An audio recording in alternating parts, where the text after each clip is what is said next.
Hello friend, तो आप सभी का फिर से स्वागत है एक नए वीडियो में। तो फ्रेंड, आज की इस वीडियो में हम लोग देखेंगे पटना हाई कोर्ट और बिहार सिविल कोर्ट के लिए कंप्यूटर के टॉप 25 क्वेश्चन पे आज की इस वीडियो में हम लोग डिटेल के साथ चर्चा करेंगे। साथ ही हम लोग यह भी देखेंगे कि इस प्रश्न से संबंधित आने वाले एग्जाम में और किस तरह के प्रश्न पूछे जाने की संभावना है, उस पर भी हम लोग डिटेल के साथ चर्चा करेंगे। ठीक है, चूँकि ये सारे प्रश्न कंप्यूटर के सारे प्रश्न एकदम बेसिक प्रश्न है जो एग्जाम में बार बार पूछे जाते हैं। ठीक है, अगर ये वीडियो आपको अच्छा लगे तो प्लीज़ हमारा चैनल है आदर्श विनय एकेडमी, हमारे चैनल को सब्सक्राइब करके बेल आइकन को ऑन जरूर कीजिएगा। ठीक है, आज का यह सीरीज नंबर हमारा कितना है? आज का यह सीरीज नंबर हमारा 3 है। इससे पहले हमने कंप्यूटर का 2 सीरीज कराया है। ये सीरीज आपको कहाँ मिलेगा? हमारा चैनल है आदर्श विनय एकेडमी, हमारे चैनल के प्लेलिस्ट में जाइएगा तो हमारे चैनल के प्लेलिस्ट में कंप्यूटर क्लास के नाम से प्लेलिस्ट बना हुआ है, वहाँ पे आपको ये सारा वीडियो मिल जाएगा। ठीक है, तो आइए आज की इस सीरीज को हम लोग शुरू करते हैं और देखते हैं कि आज का हमारा सबसे पहला प्रश्न क्या है। आज का हमारा सबसे पहला प्रश्न क्या है?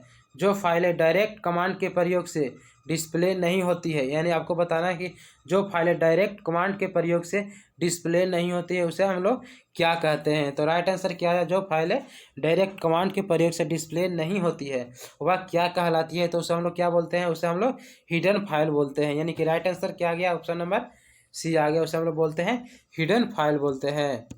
ठीक है, अगला नंबर देखते हैं। अगला प्रश्न हमारा क्या है?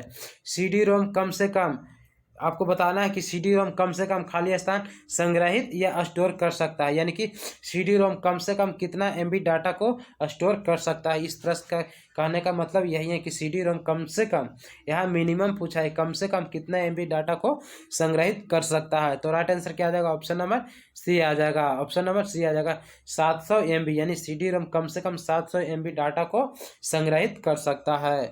तो राइट आंसर क्या आ गया? ऑप्शन नंबर सी आ गया हमारा। ठीक है, 1 GB में कितना MB होता है? 1 GB में 1024 MB डाटा होता है। अगला प्रश्न हमारा क्या है? 1 गीगाबाइट में कितने मेगावाइट होते हैं? बाइट पूछा गया है, मेगावाट, मेगावाट नहीं पूछा गया। ठीक है, 1 गीगाबाइट में कितने मेगावाइट होता है? तो राइट आंसर क्या आ जाएगा हमारा? 3 नंबर का, 1 गीगाबाइट में 1024 मेगावाइट होता है। ऑप्शन नंबर सी हमारा करेक्ट है। ठीक है, अगला प्रश्न हमारा क्या है? इनमें से कौन एक सर्च इंजन है? ए में दिया गया है बिंग या याहू, बी में दिया गया है गूगल, सी में दिया गया है लाइकोज, या डी दिया गया है उपर्युक्त सही। तो राइट आंसर क्या आ जाएगा हमारा? ऑप्शन नंबर आ जाएगा डी, उपर्युक्त सभी। ये सभी हमारा क्या है? एक सर्च इंजन है। बिंग या याहू या गूगल या लाइकोज, ये सभी हमारा क्या है? एक सर्च इंजन है। अगला प्रश्न हमारा क्या है? QR कोड का पूर्ण रूप होगा, आपको बताना है QR कोड का पूर्ण रूप, यानी QR कोड का फुल फॉर्म आपको बताना है कि क्या होगा। तो राइट आंसर क्या आ जाएगा हमारा? QR कोड का राइट आंसर क्या आ जाएगा? ऑप्शन नंबर हमारा ए आ जाएगा। ठीक है, क्विक रिस्पांस कोड, यानी क्विक QR कोड का फुल फॉर्म क्या होता है? क्विक रिस्पांस कोड होता है। ठीक है, अब देखते हैं हम लोग QR कोड एक प्रकार का क्या है? मैट्रिक्स बार कोड है। यानी QR कोड एक प्रकार का मैट्रिक्स बार कोड है। इसका पहली बार प्रयोग 1994 ईस्वी में, यानी QR कोड का पहली बार प्रयोग कब किया गया था? 1994 ईस्वी में जापान में मोटर वाहन उद्योग के लिए किया गया था। यानी QR कोड का सबसे पहली बार प्रयोग कब, कहाँ किया गया था? जापान में। कब किया गया था? तो 1994 ईस्वी में मोटर वाहन उद्योग के लिए किया गया था। अगला प्रश्न हमारा क्या है? फ्लॉपी डिस्क होती है, आपको बताना है कि फ्लॉपी डिस्क किसकी बनी होती है। ये आपको प्रश्न पूछ रहा है कि फ्लॉपी डिस्क किसकी बनी होती है। तो राइट आंसर क्या आ जाएगा? चुंबकीय द्रव से निर्मित होती है।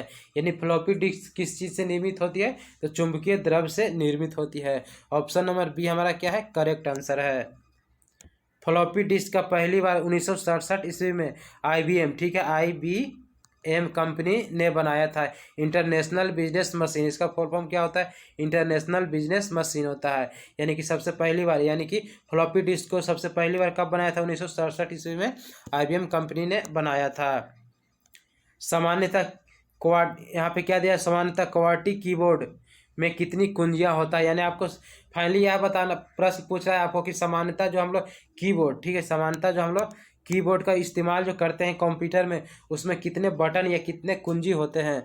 तो राइट आंसर क्या आ जाएगा हमारा? ऑप्शन नंबर आ जाएगा डी आ जाएगा 104। यानी कि सामान्यतः जो कीबोर्ड इस्तेमाल हम लोग करते हैं उसमें 104 बटन होते हैं या 104 कुंजी होते हैं। ठीक है, अगला प्रश्न हमारा क्या है? कुछ और हम लोग देख लेते हैं तथ्य।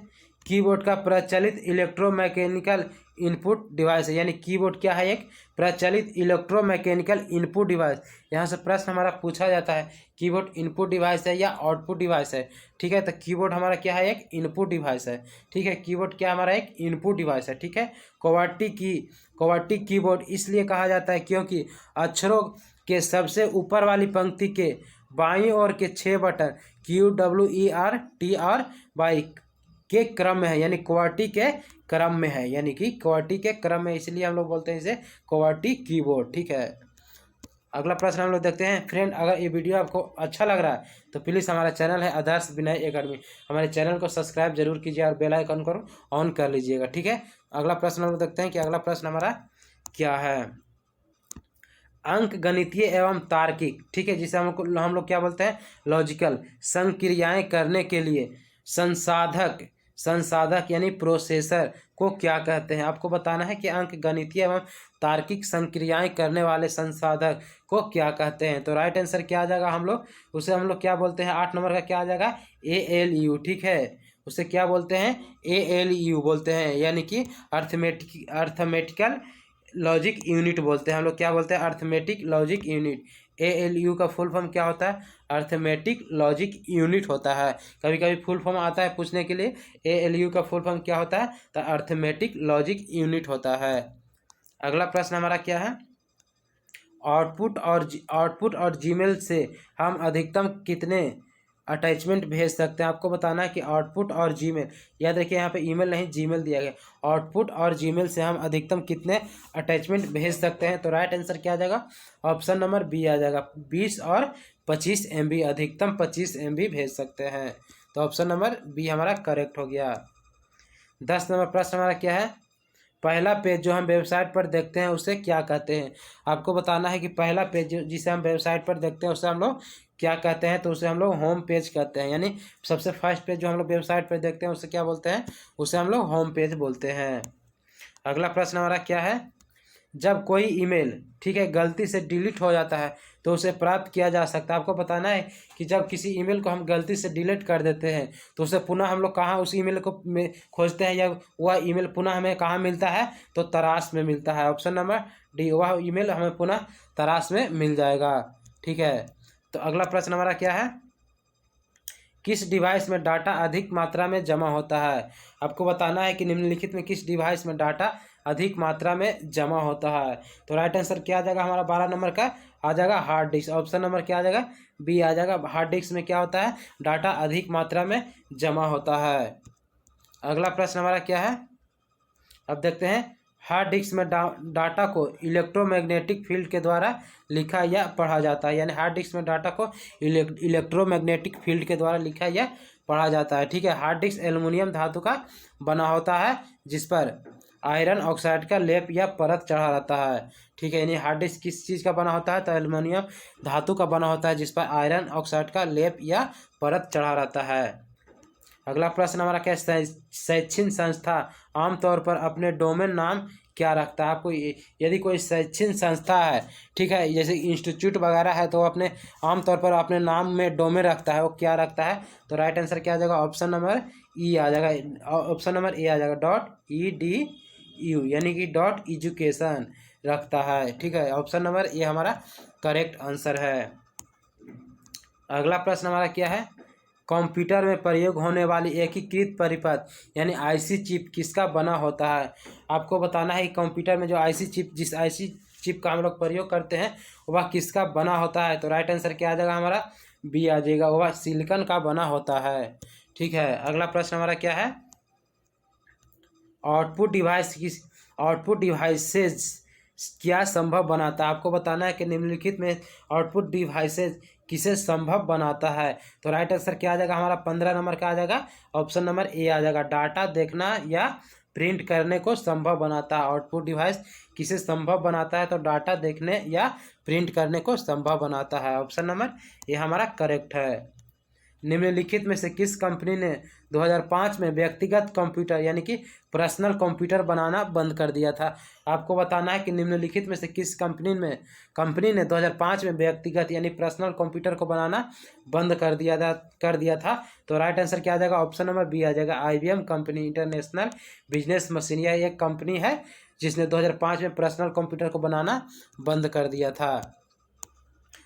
ठीक है, IBM का यदि मुख्यालय पूछे कि IBM का मुख्यालय कहाँ है, तो IBM का मुख्यालय न्यूयॉर्क में है। इस कंपनी की स्थापना पूछे तो 16 जून 1911 ईस्वी को किया गया था। अगला प्रश्न हमारा क्या है? कंप्यूटर के किस पीढ़ी में प्रोग्रामिंग के लिए यांत्रिक यानी मैकेनिकल भाषा का प्रयोग किया गया है? यानी कंप्यूटर के आपको बताना है कि कंप्यूटर के किस पीढ़ी में प्रोग्रामिंग के लिए यांत्रिक भाषा का प्रयोग किया गया है? तो राइट आंसर क्या आ जाएगा? राइट आंसर आ जाएगा ऑप्शन नंबर ए आ जाएगा, पहली पीढ़ी के कंप्यूटर में। अगला प्रश्न हमारा क्या है?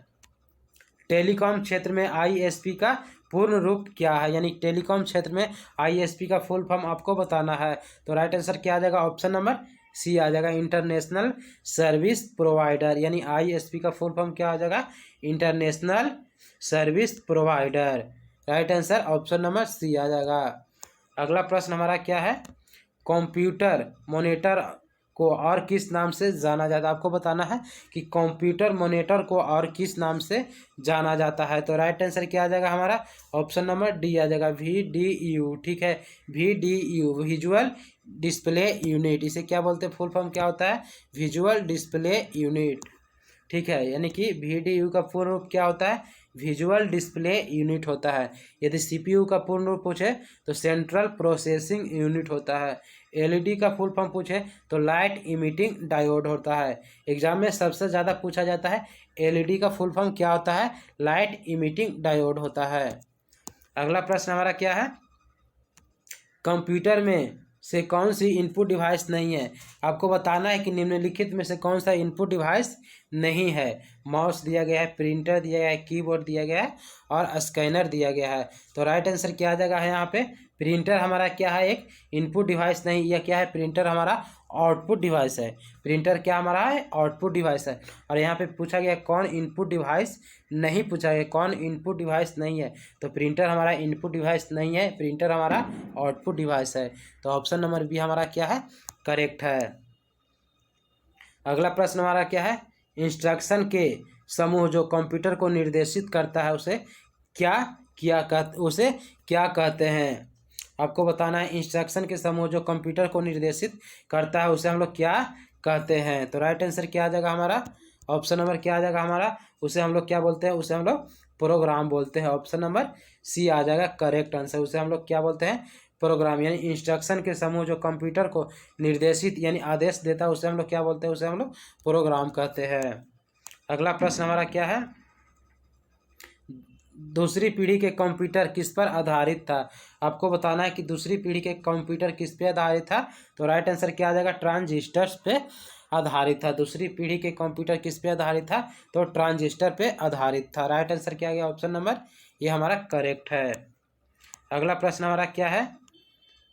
वर्ष 1976 में, ठीक है, वर्ष 1976 में विकसित सर्वप्रथम सुपर कंप्यूटर कौन सा है? आपको बताना है कि वर्ष 1976 में जो विकसित हुआ था पहला सुपर कंप्यूटर वह कौन सा था या किस नाम से जाना जाता है? तो क्रे ओवन के नाम से उसे जानते हैं। यानी क्रे ओवन वर्ष 1976 में विकसित प्रथम सुपर कंप्यूटर कौन है? तो क्रे ओवन है। इस कंप्यूटर का विकास अमेरिका में हुआ था। यानी क्रे कंप्यूटर का विकास कहाँ हुआ था? अमेरिका में हुआ था। ठीक है, यह इतिहास में सबसे सफल सुपर कंप्यूटर था। यानी जो क्रे था वह इतिहास में सबसे सफल सुपर कंप्यूटर था। ठीक है, यदि भारत की बात करें तो भारत का पहला सुपर कंप्यूटर परम 8000, ठीक है, परम 8000 था। ठीक है, सी डैक के द्वारा 1991 ईस्वी में विकसित किया गया था। यानी कि भारत का पहला सुपर कंप्यूटर परम 8000 था जिसे सी डैक के द्वारा 1991 ईस्वी में विकसित किया गया था। अगला प्रश्न हमारा क्या है? अगला प्रश्न हमारा है प्रोग्राम में त्रुटि जिससे गलत या अनुपयुक्त परिणाम उत्पन्न होते हैं उसे हम लोग क्या कहते हैं?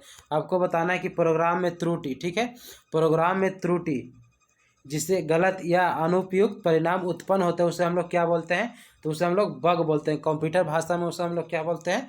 उसे हम लोग बग बोलते हैं। बग को निकालने को अर्थात त्रुटि हटाने को डीबग कहते हैं। यानी त्रुटि मतलब क्या होता है? गलती। ठीक है, गलती हटाने को उसे हम लोग क्या बोलते हैं? डीबग बोलते हैं। पहला कंप्यूटर बग 9 सितंबर 1947 को खोजा गया था। यानी कि पहला कंप्यूटर बग कब खोजा गया था? तो 9 सितंबर 1947 ईस्वी को खोजा गया था। अगला प्रश्न हमारा क्या है? बाइनरी प्रणाली में 1 किलोबाइट कितने बाइट के बराबर होता है? आपको बताना है कि बाइनरी प्रणाली में 1 किलोबाइट कितने बाइट के बराबर होता है। तो राइट आंसर क्या आ जाएगा? 1024 बाइट के बराबर होता है। बाइनरी प्रणाली में 1 किलोबाइट, ठीक है, कितने किलोबाइट के बराबर होता है? तो 1024 किलोबाइट के बराबर होता है। तो फ्रेंड यह था आज का हमारा कंप्यूटर का टॉप 25 क्वेश्चन। अगर ये वीडियो आपको पसंद आया होगा तो प्लीज़ हमारा चैनल है आदर्श विनय एकेडमी, हमारे चैनल को सब्सक्राइब करके बेल आइकन ऑन जरूर कीजिएगा और बताइएगा कि यह वीडियो आपको कैसा लगा। ठीक है, चूँकि ये सारा प्रश्न हमारा कंप्यूटर का एकदम बेसिक प्रश्न था जो एग्जाम में बार बार पूछे जाते हैं। ठीक है, अगर ये वीडियो पसंद आए तो प्लीज़ हमारे चैनल को लाइक शेयर एंड सब्सक्राइब जरूर कीजिएगा। ठीक है, तो फ्रेंड आज के लिए इतना ही, फिर मिलते हैं अगले वीडियो में। तब तक के लिए जय हिंद।